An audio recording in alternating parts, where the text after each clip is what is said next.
Most men and women, but men mostly, reach a point in their life where their ideas become settled, about 40 years of age. Their view of the world doesn't change for the rest of their life.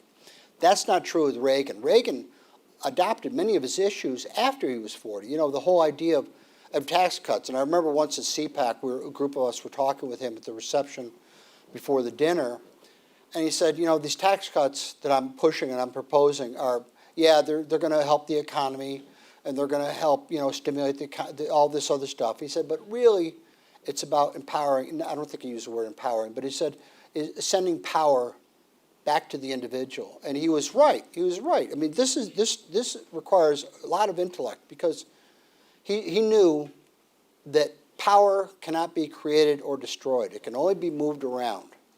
And so from the time of the New Deal up until the Reagan presidency, power had been steadily moving from the American people to Washington because of regulation, tax policy, even sometimes speech policy, as we had in World War II.